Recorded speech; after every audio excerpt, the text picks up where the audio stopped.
Madam ఒక్క నిమిషం madam.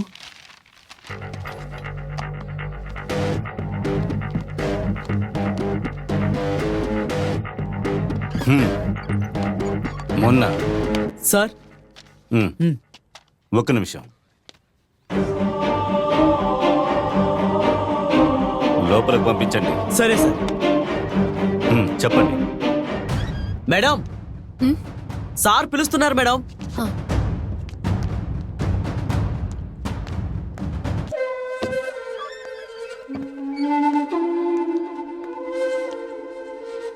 కూర్చోండి, నేను తర్వాత మాట్లాడతాను.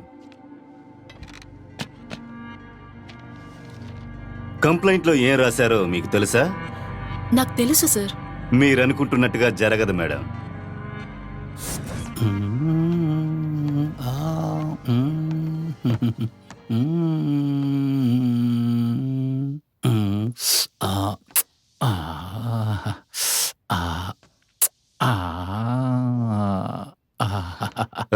సార్ నమస్తే సార్. ముందొక పెళ్లి చేసుకోండి, ఇటు ఇవ్వండి.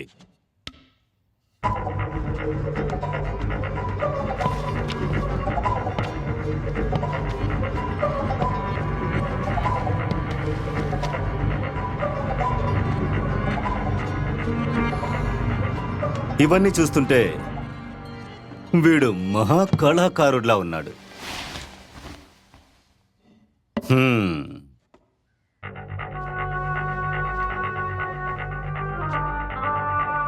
సార్ ఆ రోజు రాత్రి ఎంత నాటకం ఆడాడో తెలుసా?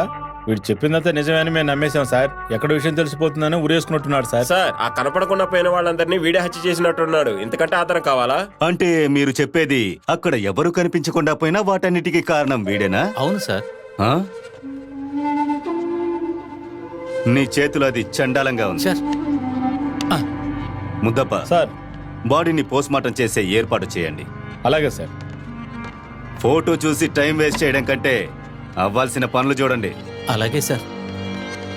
రే పట్టుకోరా. ఏంటండి ఇది? నేనే కిడ్నాప్ అవ్వబోతున్నానని మీరే కంప్లైంట్లో రాసిచ్చారు.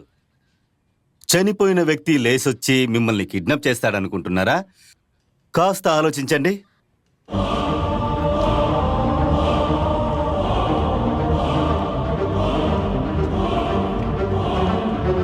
మేడం, మీరు రైటర్ అని తెలుసు.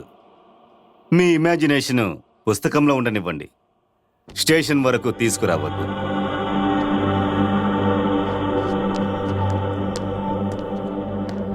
విక్కీ కాదంటే అసలు ఎవరు చేస్తున్నట్టు? అసలేం జరుగుతుంది ఇక్కడ? ఎవరిదంతా చేస్తున్నది? నాకేం అర్థం కావట్లేదు. అసలు వాళ్ళెందుకు నన్ను వెతకాలి? ఇప్పుడు నేనేం చేయాలి? దీని నుంచి ఎలా తప్పించుకోవాలి? నాకేం అర్థం కావట్లేదు.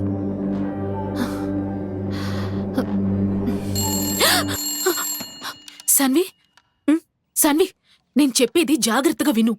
1980 డిసెంబర్ హబ్షి తల్లి అనే ఊళ్ళో ఏమేం సంఘటనలు జరిగాయో మొత్తం ఇన్ఫర్మేషన్ గ్యాదర్ చేయి. ఏ ఇన్ఫర్మేషన్ దొరికినా నాకు చెప్పు. సరే ఓకే ప్రియా, నేను గూగుల్లో సెర్చ్ చేసి చెప్తాను. గూగులా అంటే ఏంటి? అబ్బా నీకదంతా అర్థం అవుదులే, నువ్వు ఫోన్ పెట్టు, నేను చెప్తాను. సరే సరే సరే, బాయ్.